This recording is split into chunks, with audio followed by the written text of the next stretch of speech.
Primátor mesta Richard Rybníček zvolal na deň 26. júna 2014 briefing ohľadom poskytnutia informácií o ďalšom vývoji stavebných prác spojených s otvorením letnej plavárne na ostrove. Jeho hlavný odkaz pre obyvateľov Trenčína je ubezpečenie, že mesto otvorí prevádzku letnej plavárne v sezóne 2015. Na otázku, aký je súčasný stav, povedal. Prvá vec je dôležitá. V roku 2012 na jeho konci nám štát oznámil cez médiá, že sa začne výstavba modernizácie železničnej trate. Do konca roku 2012 s nami, s mestom, nikto nevyjednával o tom, či a akým spôsobom sa bude rekonštruovať most alebo financovať dotiahnutie sietí na letnú plaváreň, pretože minimálne roku 2011 a ešte až do konca roku 2012 železnice ani nevedeli, že či budú modernizovať železničnú trať v Trenčíne. Keď sme sa v roku 2012 na konci dozvedeli od médií, teda, že to tak je, tak sme okamžite začali veľmi tvrdé rokovania so železnicami Slovenskej republiky o tzv. Malej stavbe. To znamená o tom, ako popri modernizácii železničnej trate sa dokončí aj teda natiahnutie sieti a rekonštrukcia mosta na novú letnú plaváreň. Tieto rokovania trvali celý rok 2013, vlastne a v priebehu roku 2013 sme sa dohodli a podpísali sme zmluvu so železnicami Slovenskej republiky na 6,5 milióna eur, ktoré idú mimo peňazí, ktoré sa dávajú na modernizáciu železničnej trate. A dohodli sme sa, že súčasťou tohto balíka, tzv. Malej stavby, bude aj dotiahnutie sieti na novú letnú plaváreň, na ktorej práve stojíme, rekonštrukcia mosta, ktorý ide smerom na ostrov a zároveň aj vybudovanie a rozšírenie parkovacích miest vedľa krytej plavárne. Toto všetko sme dohodli v priebehu roku 2013, ale už vtedy nám bolo jasné, že železnice určite nestihnú toto všetko zrealizovať v priebehu minulého leta. Takže sme, a teda vyjednávalo sa, že či vôbec a kedy začnú. A bolo nám už jasné, že aj keby rovno mali začať v septembri, čo sa neukazovalo, a mali by aj začať na jar, tak by sme nestihli, všetky tieto veci by oni nestihli urobiť. To znamená, že sme minulý rok oznámili, že plaváreň tento rok v Trenčíne nebude a Trenčania to vedia už vyše roka. Napriek tomu som vás poprosil, aby ste prišli, pretože Trenčania sa pýtajú, že teda kedy táto plaváreň bude hotová tak, aby ľudia na ňu mohli začať chodiť. Takže ja dnes môžem povedať, že na túto letnú plaváreň, ktorú chceme skolaudovať na budúci rok, budú môcť prísť už budúci rok v sezóne 2015. To znamená, som presvedčený o tom, že od 1. júla roku 2015 sa budú môcť Trenčania kúpať na tejto letnej plavárni a táto plaváreň bude skolaudovaná. Toto je proste odkaz, ktorý tu je. Práce na rekonštrukcii mosta a na dotiahnutie sietí podľa našich dohôd s hotoviteľom stavby aj s investorom zo železnica by mali začať túto jeseň. To znamená, že všetky tie roboty by mali byť dokončené na jar, aby sme potom mohli kolaudovať. Čiže toto je základná informácia pre vás, že plaváreň tento rok nebude, ale bude určite budúci rok sprístupnená, skolaudovaná aj so všetkými vecami, ktoré som vám povedal. Takzvaná malá stavba bude pozostávať z rekonštrukcie mosta ako prístupovej cesty na ostrov a vybudovania parkovacích plôch. Koľko to bude stáť a koľko bolo prefinancovaných finančných prostriedkov, primátor povedal. No, ten balík peňazí, ktorý je určený na tzv. Malú stavbu a časť z toho ide na rekonštrukciu mosta, bavíme sa možno nejakého, z toho 6,5 milióna sa bavíme o sume približne možno 4 milióny eur, tak toto bude napravené. To znamená, bude zrekonštruovaný a rozšírený most pre autá s lávkami po každej strane pre cyklistov a peších. Budú vybudované parkoviská, ktoré budú spĺňať kapacitu na to, aby bez problémov tí ľudia, ktorí sem prídu na plaváreň, mohli zaparkovať a zároveň budú dotiahnuté teda siete, aby sem sa dala dotiahnuť voda, plyn a všetko k tomu, čo patrí. Plus sa tu musí ešte dobudovať cesta a chodníky okolo plavárne. Do dnešného dňa vrátanie projektovej dokumentácie, kompletnej výstavby tejto plavárne a realizácie stála táto plaváreň približne 7,3 milióna eur. A dnes už vieme povedať, že na budúci rok ešte mesto Trenčín, keď zoberieme to, že zhotoviteľovi stavby musíme po kolaudácii zaplatiť tzv. Kolaudačnú ratu, plus musíme tento rok ešte nejakým spôsobom aspoň trochu tú plaváreň zhodnotiť a maličko vyskúšať a plus ešte nejaké naše investície, budúci rok budeme musieť investovať minimálne 700 000 eur, teda ešte do tejto plavárne. Čiže už sa blížime k sume 8 miliónov eur, kedy by mala táto plaváreň byť potom sprístupnená. Takže dlhy sa naďalej splácajú sa pravidelne, momentálne je táto plaváreň založená banke a splácajú sa dlhy, ktoré tu boli vytvorené. Sami vidíte teraz, že tá plaváreň je momentálne naozaj v smutnom stave. Zajtra by malo začať kompletné vykosenie tejto plavárne, aspoň tak, aby to nejakým spôsobom normálne vyzeralo a už teraz prebiehajú diskusie s odborníkmi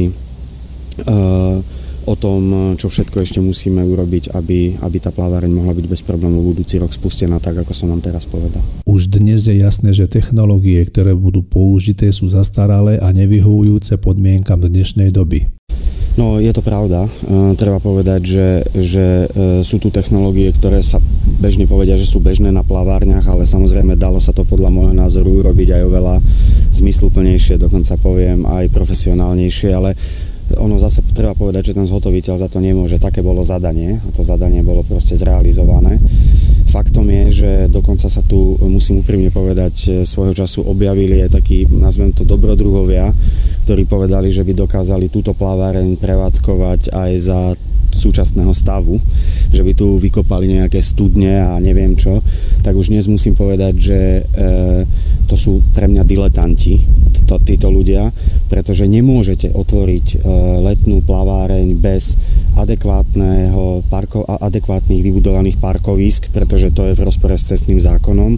Nemôžete napustiť do bazénov vodu, do ktorej potom musíte dať nejaké chemikálie a nemáte zabezpečené, že ju nebudete vypúšťať do váhu, ale musíte ju nejakým spôsobom riešiť, čiže to je ďalšia vec, ktorú by nikto nezvládol bez nejakých ďalších investícií. A samozrejme musíte dbať aj na cesty a na most, pretože aj ten most je nutné zrekonštruovať, keď sa bavíme sem, že sa má prísť povedzme ďalších 1000-1500 ľudí, ktorí má prejsť cez ten most, tak vy nemôžete tento most nechať v tomto stave, akom je, pretože by ste ohrozili životy ľudí. Čiže každý, kto sem prišiel a tvrdí, že by to dokázal spojazniť aj v tomto stave, tak ako to je, tak je podľa mňa dobrodruh a diletant. A boli tu takíto ľudia, ale myslím si, že to nemá šancu. Čiže jediné riešenie je to, čo som vám povedal. Budúci rok tá plaváreň bude spojazdnená a Trenčania budú mať letnú plaváreň túto, na ktorej teraz stojíme. Výška preinvestovaných prostriedkov sa rovná investícii, za ktorú bola vybudovaná Tatralandia. Viete, ja som prišiel do mesta na začiatku roku 2011. V podstate celá modernizácia železničnej trate sa pripravovala od roku 2003. Moji predchodcovia v podstate mali 8 rokov na to, aby bez problémov túto situáciu vyriešili. Oni ju nedokázali vyriešiť, dokonca ju vyriešili, teda poviem úplne nezmyselne tak, že miesto toho, aby bola predtým písomná zmluva, že keď sa bude stavať táto plaváreň, automaticky sa budú budovať aj všetky tie veci, o ktorých som vám ja povedal, táto zmluva neexistovala. Pred voľbami sa rýchlo postavila táto plaváreň a štát nakoniec povedal, že ten tender nebude v roku 2011 vypísaný. To znamená, že sa vykašľal štát v tej dobe na to, že či sem niečo dotiahne alebo nie, ale plaváreň bola postavená. Čiže to bolo to zlyhanie. Tá plaváreň je samozrejme v tejto chvíli drahá, ale ja som nemal inú možnosť ako dokončiť čo najskôr ten stav, ktorý tu je. Mne sa to v podstate podarilo za 2 roky vyriešiť a dokázal som vlastne zabezpečiť to, že v roku 2015 bude v Trenčine síce drahá plaváreň, ale proste bude tu plaváreň, lebo neviem si predstaviť, že by sme stávali niekde inde nejakú inú, nemáme na to ani priestory, nemáme na to pozemky a už by som doslova povedal, nemali by sme ani na to peniaze, takže bolo by to absolútne nehospodárne, čiže nič iné mi neostávalo ako dokončiť ten rozbehnutý proces, ktorý bol tu daný s touto plavárňou. Na otázku, či je možné vyvodiť osobnú zodpovednosť za náklady spojené s doterajšou výstavbou a či sú právne napadnuteľné, primátor povedal: Nie sú. V tejto chvíli musím povedať, že viete, to nie je to bolo o rozhodnutí manažerskom. To znamená, mesto dostalo peniaze, akože sa dohodlo so železnicami, že tie by možno mohli aj dotiahnuť siete a vedenie mesta sa rozhodlo, že tak zariskuje a postaví tú plávareň bez toho, aby malo čokoľvek dohodnuté. Toto bolo skôr toto zlyhanie. Ja si nemyslím, že toto bolo iné zlyhanie ako manažerské. Takže tu sme len dôsledkom toho, že niekto sa proste zle a diletantsky rozhodoval. Toto je celé. Ako to bude so vstupným? Či sa mesto nebude snažiť získať vynaložené prostriedky späť, keď sa celá stavba predražila, a či nebude cena vstupného vysoká, primátor povedal: Nie, chcem vám povedať, že my určite nebudeme robiť nič, že by sme teraz začali vrácať tú investíciu cez vstupné na ľuďoch a tak ďalej. Toto mesto proste neplánuje. Je pravda jedna zásadná: či krytá plaváreň, či plaváreň je verejná služba. Je to verejná služba, na ktorej sa nedá robiť nejaký významný biznis a my určite nebudeme zdierať ľudí na vstupnom, aby sa nám vrátilo to, čo sa tu stalo. Jednoducho ľudia, dúfam, že sa tu budú cítiť normálne a dobre a určite to vstupné nebude o nič inšie, ako je to bežné na celom Slovensku pri plavárniach. Alternatíva kúpania pre Trenčanov v tejto letnej sezóne podľa vedenia mesta bude Opatovská dolina, kde teda je tam veľká chata, ktorú má súkromný podnikateľ, ktorý ju zrekonštruoval. Myslím, že napustil tam ten veľký bazén alebo jazero, dal tam novú vodu a my sme tam zaviedli linku mestskej hromadnej dopravy, ktorá tam v lete bude premávať, čiže to je jedna taká alternatíva, to je tu na kraji Trenčína v Opatovskej doline. Nachádzame sa vlastne na ostrove, kde ľudia tu môžu prísť sa kúpať vlastne do váhu a sú tu nejaké zariadenia a plus samozrejme, že viem, že veľa Trenčanov bude využívať vynikajúce plavárne a malé akvaparky v Uherskom Brode, v Uherskom Hradišti a tu na Morave, keďže sme prihraničné mesto a máme pomerne blízko na Moravu. A samozrejme, už potom si ľudia budú musieť bohužiaľ tento rok nejakým spôsobom buď vystačiť nejakou vlastnou iniciatívou, že budú cestovať, alebo budú musieť tento rok vydržať. Ináč musím povedať, že mne osobne ako primátorovi je tento stav veľmi ľúto, lebo cítim, že tie emócie od toho, že nie je plaváreň, je taká veľká v Trenčíne, takže je mi to dosť ľúto.